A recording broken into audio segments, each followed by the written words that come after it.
Hello my dear are के simple classes पर I welcome you all.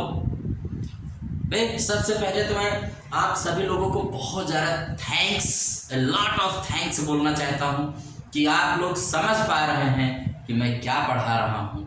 हाँ, कुछ बच्चों की शिकायत है सर दिखता कम है, विजिबिलिटी कम है, लेकिन मैं समझा इतने अच्छे से तरह अपने तरीके से रहा हूँ कि आपको समझ में आना चाहिए। थोड़ी सी प्रॉब्लम है, ये भी समय के साथ दूर कर देंगे। बस आप ऐसे ही देखते रहिए, आप लोग मेरा सहयोग कर रहे हैं, मुझे बहुत खुशी है और ये सारे थैंक्स आपको जाते हैं। तो let us start today's class. Okay, 10 अप्रैल, पहले आज के डेज को हम लोग लेते हैं और आज का डेज आप जानते हैं क्या है, 10 अप्रैल। तो 10 अप्रैल को विश्व होम्योपैथी दिवस मनाया जाता है। विश्व होम्योपैथी माने वर्ल्ड होम्योपैथी डे। क्यों मनाया जाता है भाई? तो इसी दिन डॉक्टर हैनीमैन जो होम्योपैथी के जनक माने जाते हैं उनका बर्थडे है, उनकी जयंती मनाई जाती है। 10 अप्रैल को पैदा हुए थे, एक जर्मन चिकित्सक थे, जर्मनी के मशहूर चिकित्सक, उन्हीं के नाम पर उन्हीं के बर्थडे को हम लोग मनाते हैं विश्व होम्योपैथी डे। तो आज की 2023 की थीम क्या है भाई? One health one family, one health one family. तो आज का डे हो गया, इसको आप रिमेंबर करिएगा, याद रखिएगा, अच्छे से याद रखिएगा। नेक्स्ट टॉपिक, प्रियांशु राजावत, ये ओरलियंस मास्टर्स बैडमिंटन का खिताब विजेता है, भारत के बहुत मशहूर ये बैडमिंटन प्लेयर है, जानते रहिएगा। भारत के मशहूर बैडमिंटन प्लेयर कौन? प्रियांशु राजावत। और इन्होंने डेनमार्क के मैग्नस जोहानसन को हरा करके ये खिताब जीता है, इसको भी आप ध्यान देंगे। ओके, प्रियांशु राजावत। जम्मू और कश्मीर के उपराज्यपाल लेफ्टिनेंट जनरल मनोज सिन्हा ने रामबन में ट्यूलिप गार्डन का किया उद्घाटन। कौन सा? ये सनासर ट्यूलिप गार्डन है, बहुत खूबसूरत है, जम्मू क्षेत्र में। श्रीनगर में जो ट्यूलिप गार्डन है वो एशिया का सबसे बड़ा ट्यूलिप गार्डन है, लेकिन जम्मू में एक छोटे से भाग में शुरू किया गया ट्यूलिप गार्डन आज बहुत बड़ा गार्डन बन चुका है। सनासर ट्यूलिप गार्डन बहुत खूबसूरत है जम्मू में, और श्रीनगर तो आप जान रहे हैं कि जम्मू कश्मीर में पड़ता है। ठीक है, तो आप इसको जानते रहिएगा कि कहाँ पर उद्घाटन हुआ भाई, तो ट्यूलिप गार्डन का। उसको भी मैंने बताया था कि जब वहां पर श्रीनगर में किया गया, डल झील के किनारे ट्यूलिप गार्डन का बहुत बड़ा उद्घाटन किया गया था। वो तो एशिया का सबसे बड़ा है, ये एशिया का सबसे बड़ा नहीं, लेकिन ट्यूलिप गार्डन बहुत बड़ा है और बहुत खूबसूरत है। उसके बाद हम देखते हैं किरीट पारिक समिति। किरीट पारिक समिति पूछेगा, किरीट पारिक समिति किससे संबंधित है? बहुत इंपॉर्टेंट है, सुपर इंपॉर्टेंट। किरीट पारिक समिति प्राकृतिक गैस मूल्य निर्धारण में, इसीलिए अभी प्राकृतिक गैस का मूल्य निर्धारण किया है कि प्राकृतिक गैस की मूल्य कितना होना चाहिए। तो इसने बताया है भाई कि प्राकृतिक गैस की कीमत $7.92 प्रति MMBTU, मैंने metric million British thermal unit. MMBTU मैंने पहले भी बताया था, ये आएगा, जरूर आएगा एग्जाम में आप इसको कुछ जानते रहिएगा क्या है ये। तो प्राकृतिक गैस का मापन है, इसी में प्राकृतिक गैस मापी जाती है, और उपभोक्ताओं के लिए $6.5 प्रति MMBTU रखा है। कब तक? 31 मार्च 2025 तक, यानी 2 साल के लिए। याद रखिएगा इसको, किसने? किरीट पारिक है। और इसकी जो मैंने रिकमेंडेशन थी, इसकी सिफारिशें गवर्नमेंट ने अप्रूव कर दिया, मान लिया है। इसी की वजह से आप देखेंगे CNG और PNG और प्राकृतिक गैसों के मूल्य में 10% तक कटौती हो गई है। आप देखेंगे कि अडानी ग्रुप या IOCL, ONGC सबकी दामों में कटौती आ गई है। CNG की रेट हर शहर में कम हो रहे हैं। क्यों हो रहे हैं? क्योंकि सरकार ने इसको मान लिया है। तो आपको क्या याद रखना है? किरीट पारिक समिति किससे संबंधित हुई थी हाल ही में जो चर्चा में? तो प्राकृतिक गैस मूल्य निर्धारण से। अंडरस्टैंड? दूसरा आप देखिएगा, जम्मू फिल्म महोत्सव का 3रा संस्करण अभिनव थिएटर में शुरू हुआ। जम्मू फिल्म महोत्सव कहाँ हुआ? अभिनव थिएटर में। इसमें 11 देशों की 50 फीचर फिल्में दिखाई जाएंगी। बहुत इंपॉर्टेंट है भाई। जम्मू कश्मीर में मैंने बताया 3 दशक बाद, यानी 30 साल बाद अभी क्वेश्चन आया था एग्जाम में किसी एसएससी वाले में कि कहाँ पर अभी थिएटर 30 साल बाद जाके खुले हैं। तो भाई जम्मू में खुले थे, 91 से ही बंद हो गए थे, 90-91 के दशक में बंद हो गए थे और अब जाकर के 2020 उसमें ये जाके ओपन हुए। तो आप जानते रहिएगा कि 3 दशक बाद ये वहाँ पर अब वहाँ पर बहुत सारी फिल्में बन रही हैं, लोग जा रहे हैं। अभी तक वहाँ आतंकवादियों का साया था जिसकी वजह से नहीं, जब से 370 और 35 को हटाया गया और जम्मू कश्मीर को 2 यूटी बना दिया गया, लद्दाख और जम्मू कश्मीर। उसी के बाद से भारत में राज्यों की संख्या कितनी हो गई? 28। नहीं तो भारत में राज्य कितने थे? 29 थे। और भारत का 29वां राज्य कल जिसके बारे में हम लोगों ने बात की थी, कौन बना था? तेलंगाना, 2 जून 2014 को। तो इसको रखिएगा। जम्मू फिल्म महोत्सव का कौन सा संस्करण? 3रा संस्करण। कहाँ पर? अपने थिएटर में शुरू। कितने देशों की फिल्म? 11 देशों। कितनी फीचर फिल्में आएंगी? 50। आगे एक्स कवच, ये क्या है भाई? अंडमान निकोबार द्वीप समूह में तीनों सेनाओं माने वायुसेना, थल सेना और नौसेना प्लस तट रक्षक बल, एक और बल होता है कोस्टल गार्ड जो हमारे समुद्र के तटों की रक्षा करते हैं। इन सब ने मिलकर के एक सैन्य अभ्यास किया जिसका नाम क्या है भाई? एक्स कवच। क्या इसका उद्देश्य है? तो हमारे देश की समुद्री सीमाओं की रक्षा करना। आप जानते हैं कि भारत 3 तरफ समुद्रों से घिरा हुआ है और 7,500 से ज्यादा किलोमीटर हमारी क्या है? सीमा माने तट माने समुद्री सीमा है और उसमें 9 राज्य हैं। ये भी पूछा जाता है कितने राज्य समुद्र को टच करते हैं भारत के? 9 राज्य। कहाँ से? गुजरात से शुरू हो जाइए तो गुजरात से जाते पश्चिम बंगाल तक भी आकार में चले जाइए, सारे राज्य आपको याद होने चाहिए। और सबसे ज्यादा किसकी सीमा लगती है? तो गुजरात की, जानते रहिएगा। ठीक है, इसको भी आप अपने दिमाग में बनाए रखिएगा। आप चलेंगे वहां पर, मैं बता दे रहा हूं आपको, कहो तो ऐसे ही। चलो देखते हैं। गुजरात, महाराष्ट्र, गोवा, कर्नाटक, केरला, तमिलनाडु, आंध्र प्रदेश, उड़ीसा, पश्चिम बंगाल। 9 हो गए होंगे यार, गिन लो।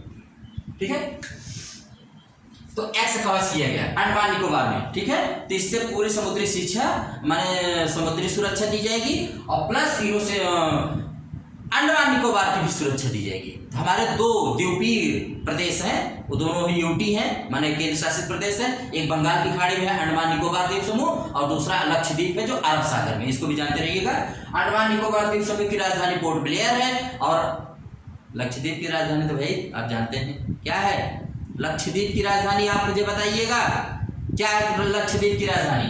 तो अभी अभी अंडमान निकोबार द्वीप समूह में 21 अनाम द्वीपों को, मतलब जिसका कोई नाम नहीं था, 21 परमवीर प्राप्त हमारे वीर सैनिकों के नाम पर नाम रखा गया। हर परीक्षा में बन रहा है कि 21 अनाम द्वीपों का नाम 21 परमवीर प्राप्त करने वाले माने हमारे वीर सैनिकों के नाम पर। क्यों 21? क्योंकि आज तक भारत सरकार ने सिर्फ 21 सैनिकों को ही परमवीर चक्र दिया है, जो भारतीय सेना का सर्वोच्च क्या है भाई?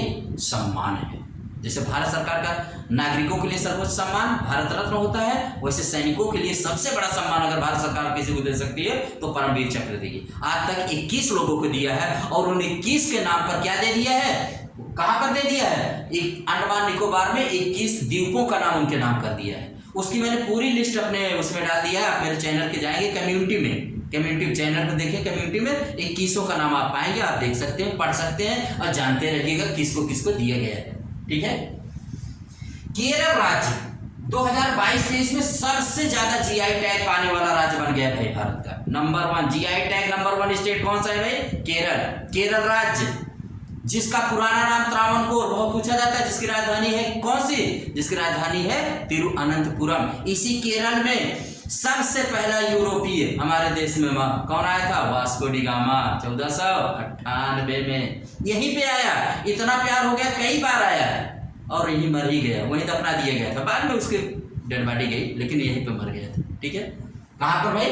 केरल में। तो केरल को भी जानते रहिए, ये 2022-23 में सबसे ज्यादा जीआई टैग के प्रोडक्ट्स इसी राज्य को दिए गए थे। इसको आप याद रखिएगा। जीआई टैग के बारे में मैंने आपको एक बार बता दिया है। योगा महोत्सव का शुभारंभ, योगा महोत्सव 2023 का शुभारंभ सर्बानंद सोनोवाल द्वारा, जो हमारे आयुष मंत्री भी हैं, डिब्रूगढ़ विश्वविद्यालय में 75 दिन पूर्व, क्योंकि 21 जून को होगा ना योगा, अंतर्राष्ट्रीय योगा दिवस कब मनाया जाता है? 21 जून को। तो 75 दिन पूर्व ये जो अभ्यास मनाया जाएगा एक तरह से 75 दिन पूर्व। तो ये योगा महोत्सव 2023 की शुरुआत कहाँ से हुई? डिब्रूगढ़ विश्वविद्यालय में, असम में। याद रखिएगा इस बात को, ठीक है। किसके द्वारा की गई? तो सर्बानंद सोनोवाल द्वारा, जो हमारे केंद्रीय आयुष मंत्री है। भारत सरकार ने सतत ऊर्जा हेतु 10 न्यूक्लियर रिएक्टर लगाने की मंजूरी दी है। भाई न्यूक्लियर रिएक्टर मतलब जहाँ पर न्यूक्लियर हमारे आपके बिजली तैयार कीजिए, नाभिकीय ऊर्जा संयंत्र होते हैं, जहाँ पर हम किससे बिजली पैदा करते हैं भाई? न्यूक्लियर, माने न्यूक्लियर के द्वारा पैदा करते हैं, ये आप जानते रहिएगा, ठीक है। कपिला माहेश्वरी ये CEO और एग्जीक्यूटिव डायरेक्टर बनाई गई है किसकी भाई? वेलस्पन, ये कंपनी है WEL, वेलस्पन, इनकी कंपनी का नाम है भाई, देख लीजिए, इसका नाम है, हाँ, Welspun new energy limited, Welspun new energy limited की ये CEO और एग्जीक्यूटिव डायरेक्टर बनाई है कपिला माहेश्वरी। सासा, अब आ जाइए, चलते हैं भाई चीतों की दुनिया में। आपको पता है कि हमारे देश में नामीबिया से चीते लाए गए हैं, हाँ लाए गए। कितने लाए गए थे? कुल 8 लाए गए थे। 3 उसमें 3 नर थे और 5 मादा थी। उसमें सासा, एक मादा सासा की मौत हो गई अभी कुछ ही दिन पहले, उसको किडनी में उसके इन्फेक्शन हुआ जिसकी वजह से वो मौत हो गई। बहुत दुख की बात है, पूरा देश बड़ा दुखी हुआ। लेकिन दूसरी खुशी भी है। देखिए जिंदगी में जब गम आता है ना तो खुशी भी आती है। दूसरी मादा सिया, सासा तो मर गई, सिया ने अभी अभी 4 शावकों को जन्म दिया, 4 बच्चों को जन्म दिया भाई। और भारत सरकार ने उन चारों के नाम सुझाए हैं, इसी अप्रैल तक है उसकी डेट। जो भी चारों के अच्छे अच्छे नाम भेजेगा उसको भारत सरकार पुरस्कार देगी। बहुत सारे नाम MyGov.com पर जा रहे हैं, माई गवर्नमेंट पर जा रहे हैं, तो आप भी अपने नाम वहां पर भेज सकते हैं। अगर आपका नाम सेलेक्ट हो जाता है तो आपको इनाम मिलेगा, ठीक है। बहुत सारे लोग, कुछ कह रहे हैं राम लक्ष्मण शत्रुघ्न भरत रख दीजिए, कुछ लोग कह रहे हैं भगत सिंह, राजगुरु, चंद्रशेखर आजाद, और ये सब तमाम तरह के नाम जा रहे हैं। इतने नाम गए हैं ना, इन चारों के लिए इतनी खुशी। इन 4 शावकों को भारतीय चीता कहा गया, ये भी याद रखिएगा। इन्हीं 4 शावकों को भारतीय चीता, और जब इनका नामकरण हो जाएगा तो आपको जरूर हम इन्फॉर्म करेंगे। अभी तो अप्रैल तक नाम भारत सरकार ने मंगाया है कि जिसको भी देना हो अपना नाम वो दे सकता है। तो सिया ने जन्म दिया और सासा मर गई, इसको आप याद रखिएगा। सासा ने थोड़ी आशा हमारी तोड़ी है, ठीक है। और अगर आप देखेंगे तो आरबीआई ने इंडियन बैंक पर 55 लाख रुपए का जुर्माना लगा दिया है। याद रखिएगा, आरबीआई ने इंडियन बैंक पर, भाई आरबीआई सारे बैंकों का बैंक कहलाता है, हमारे देश का केंद्रीय बैंक है, ठीक है। अगर बैंक कोई उसका कहना नहीं मानेगा तो जाहिर सी बात है वो फाइन लगाती है। तो इसने भी कुछ अपना उसके नॉर्म्स और रेगुलेशंस को तोड़ा होगा, जिसके लिए इसके ऊपर जुर्माना लगाया गया है। भारत विश्व का पहला देश है जो मैथमेटिकल मॉडल में, यानी गणितीय मॉडल में क्या बताता है? टीबी मरीजों के बारे में बताने वाला विश्व का पहला देश बन गया है। ये मैथमेटिकल ढंग से बताता है कैसे टीबी को, मतलब मरीजों के बारे में एस्टिमेट करने वाला विश्व का पहला देश बना है। इसको आप याद रखिएगा। और जानिएगा, भारत सरकार 2025 तक लक्ष्य रखा है टीबी को इलिमिनेट करने का, समाप्त करने का, जबकि विश्व WHO और UN ने क्या कहा है भाई 2030 तक। तो हम लोग समझिए इतने ज़्यादा। अब इसके बाद आपको एक देखना है, कल मोदी जी जो ने अभी हमने वीडियो डाला है उस पर प्रोजेक्ट टाइगर के ऊपर, आप उसको देखिए। पूरे प्रोजेक्ट टाइगर का मैंने इतिहास उसमें बता दिया है। उसी प्रोजेक्ट टाइगर से रिलेटेड कल मोदी जी तमिलनाडु के कौन से नेशनल पार्क में गए भाई? तो मुदमलई नेशनल पार्क में, मुदमलई नेशनल पार्क के थेप्पाकुडू हाथी रिजर्व जो था वहां पर, थेप्पाकुडू, वहां पर गए हैं। वहां पर जा करके उन्होंने अभी जो हमारे यहाँ एक ऑस्कर अवार्ड जो बांटा गया, हमारे यहाँ नहीं, वो अमेरिका में बांटा जाता है ऑस्कर अवार्ड, विश्व का सबसे बड़ा फिल्मी अवार्ड होता है। तो वहां जा करके वो किससे मिले? वहां पर द एलिफेंट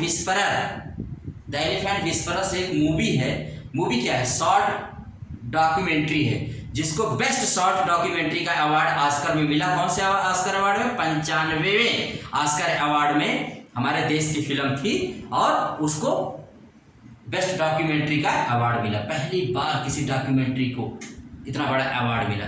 तो उसमें जो एक कहानी है द एलिफेंट विस्पर्स की, आज मैं उसी पर थोड़ा सा आपको चर्चा देना चाहता हूँ। यहीं पर उन्होंने फिर उसके बाद कर्नाटक में जाके उन्होंने किया है वो सब, अखिल भारतीय बाघ गणना की रिपोर्ट दी है। तो आज हम लोग तमिलनाडु के उसी कौन सा है, ये नाम है मुदमलाई नेशनल पार्क। तो इसमें उन्होंने बताया था एलिफेंट विस्पर्स के बारे में, आपको मैं बता दे रहा हूँ। मैं इस पर अलग से वीडियो बनाना चाह रहा हूँ, लेकिन अब आज इसी में ऐड कर दे रहा हूँ, अलग से वीडियो नहीं बनाऊंगा। देखो द एलिफेंट विस्पर्स 39 या 43 मिनट की एक शॉर्ट डॉक्यूमेंट्री मूवी है। 95 ऑस्कर अवार्ड में इसने बेस्ट डॉक्यूमेंट्री का अवार्ड जीता है। तो इसके प्रोड्यूसर कौन है, गुनीत मोंगा, और डायरेक्टर है कार्तिकी गोंजाल्वेस। दोनों ही महिलाएं हैं और महिलाओं ने कमाल दिखाया। आजकल महिलाएं बहुत आगे जा रही थे। मेरी तरफ से दोनों को बहुत बहुत बधाई है, मेरे चैनल से भी। इसमें देखिए कहानी क्या है कि एक एलिफेंट है, मादा एलिफेंट है, उसकी एक तार, बिजली का तार छूने से उसकी मौत हो जाती है, और उसका बच्चा जो है रघु, छोटा सा हाथी है, वो बड़ी घायल हो जाता है, मम्मी उसकी मर जाती है। तो रघु को वन विभाग वाले तो हाथ उठा लेते हैं, भाई ये मेरे बस का नहीं है, ये नहीं बचेगा। लेकिन बोम्मन, एक जो आदिवासी है जो हाथियों को पालते वोलते हैं, बोम्मन ने उस रघु को लाया। और बोम्मन की पत्नी जो है बेल्ली, तो इनसे मोदी जी मिले, कल इनका पिक्चर उच्चर डाले हैं, आप देख सकते हैं नरेंद्र मोदी ऐप पर जाकर के, यूट्यूब चैनल पर। तो उनसे जाके मिले कि बोम्मन और बेली ने कैसे रघु को पाला। रघु के साथ एक और हाथी आ जाती, ये तो हाथी है लेकिन एक हथनी आती है, उसका नाम है अम्मू। इन दोनों ने, रघु और अम्मू को, बोम्मन और बेली ने अपने बेटे और बेटी की तरह पालते। द एलिफेंट विस्पर्स की यही कहानी है। इसमें जंगल, जानवर और इंसान की ऐसी कहानी बताई गई है, इतने मार्मिक ढंग से बताई गई है कि इसकी जो हमारे डायरेक्टर और प्रोड्यूसर हैं कि इनको बताते हैं कि इन्होंने 5 साल का समय लिया इसको बनाने में। भाई सोचिए 43 मिनट की फिल्म, 43 मिनट से 39 मिनट की फिल्म को इतना समय। हाँ भाई, अगर किसी चीज़ को आपको अच्छे से प्रेजेंटेशन देना है तो तैयारी बहुत तेज होनी चाहिए, ठीक है। तो इसी की कहानी एलिफेंट विस्पर्स में है कि कैसे और जा करके ये ऑस्कर अवार्ड में बेस्ट डॉक्यूमेंट्री का अवार्ड जीत लिया। तो इसमें यही कहानी बताई गई, तमाम तरह की इसमें जंगल से में आदिवासियों की, उनकी जिंदगी, तमाम तरह की इसमें बातें इसमें बताई गई हैं। तो यही मेन स्टोरी है, कैसे वो पालते हैं, कैसे उसको बड़ा करते हैं। 3 महीने का वो रघु कैसे 3 साल का हाथी बनता है, और उनको दूध कैसे पिलाएं, क्योंकि हाथी का बच्चा बहुत दूध पीता है। उसको पालना, पोषना, नहाना, धुलाना, सब चीज़ सेवा कैसे करते हैं भाई, बहुत कठिन कार्य है। इसके लिए बोम्मन और बेली से जाके खुद हमारे प्रधानमंत्री जी मिले, और तमिलनाडु गवर्नमेंट ने उनको इनाम दिया। अब तो पूरी दुनिया में भाई मशहूर हो गए हैं। रघु और अम्मू, ये 2 हाथी और हथनी के बच्चे थे, जिनको उन्होंने अपने बेटे और बेटी की तरह पाला था। यही है द एलिफेंट विस्पर्स। और नाटू नाटू को बेस्ट ओरिजिनल सॉन्ग के लिए गाना मिला है, आप जानिए, RRR फिल्म का गाना है, तो आप इसको भी जानते रहिएगा। तो यही था, इसी में है आपका RK सिंपल क्लासेस में आज इतना ही। यहीं पर मैं क्लास को एंड करना चाहूँगा, और आप ऐसे ही पढ़ते रहिए। जहाँ कोई प्रॉब्लम हो मुझे ज़रूर आप बताइए कि हाँ सर इसमें कुछ प्रॉब्लम आ रही, या किसी पॉइंट को आप नहीं समझ पा रहे हैं। प्रोजेक्ट टाइगर पर मैंने पूरा A to Z जानकारी दे दी है, जब से शुरू हुआ आज कल तक की गणना मैंने बता दी है। उसको आप बार बार देख लीजिए, वीडियो मेरे उस पर होगा, चैनल पर पड़ा होगा। आप लोग बहुत देख रहे हैं, बहुत हम खुश हैं कि हमारी मेहनत कुछ रंग ला रही है। बस आप ऐसे ही देखते रहिए, ऐसे ही प्यार करते रहिए। और अगर आपको ये पसंद आए तो आप अपने यार दोस्तों में इसको शेयर, लाइक एंड सब्सक्राइब कर सकते हैं। Thank you very much.